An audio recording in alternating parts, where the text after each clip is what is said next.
여기 서시죠. 네. 차려 경례. 네, 더불어민주당 국방위 간사 김병주 국회의원입니다. 오늘 더불어민주당 국방위 차원의 기자회견을 실시하겠습니다. 순직 해병대원 수사외압 배후엔 입틀막 대통령실이 있었습니다. 순직 해병대원 사건 수사를 맡고 진실을 은폐한 배후에는 입틀막 대통령이 있었습니다.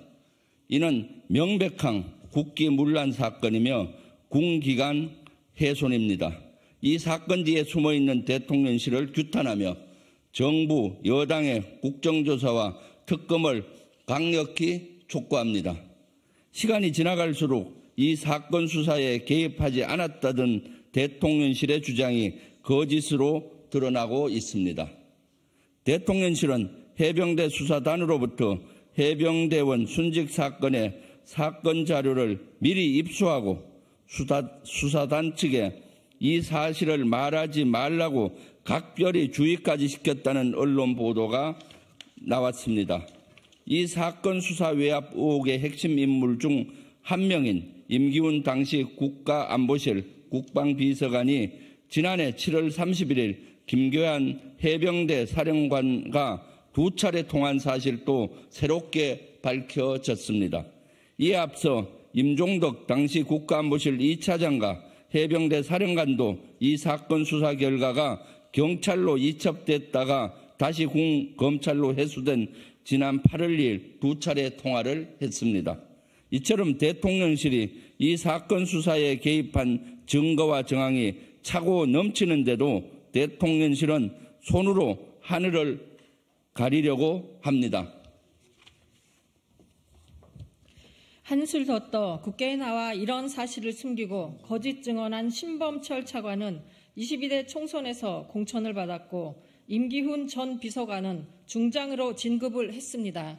국회에서 국민을 속이고 국민을 기만한 인사들이 처벌이 아닌 보상을 받았습니다. 그야말로 입틀막 정권의 입틀막 공천, 입틀막 진급입니다. 이 사건의 진상을 밝히려 했던 수사단장은 되레 항명죄로 몰려 갖은 고초를 당하고 있습니다. 이것이 윤석열 대통령이 말한 공정과 상식입니까? 원칙대로 공정하게 수사한 군인을 이토록 박절하게 대합니까? 해병대원 순직 사고가 발생한 지 벌써 7달이 지났습니다. 그러나 여당의 방해로 이 사건 진실규명에 첫 발도 떼지 못했습니다. 이 사건에 대한 국정조사 실시 청원에 5만 명이 넘는 시민이 서명을 했고 여론조사에서 73%의 국민께서 특검이 필요하다고 했습니다. 이 사건 국정조사와 특검은 국민의 뜻이며 명령입니다.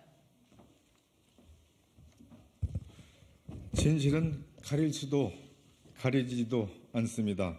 윤석열 정권이 입 틀어막아도 사지를 끌어내도 진실은 기어이 찾아올 것입니다. 우리는 반드시 이 사건 진실을 밝히고 책임자를 처벌해 바닥에 떨어진 무적 해병의 자존심을 회복시키겠습니다.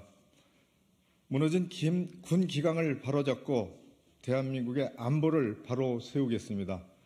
윤석열 전 정부와 국민의힘은 이 사건 특검과 국정조사만이 순직한 해병대원에 대한 최소한의 예의이며 진실을 알고 싶어하는 국민들에 대한 도리라는 생각을 분명히 명심하길 바랍니다.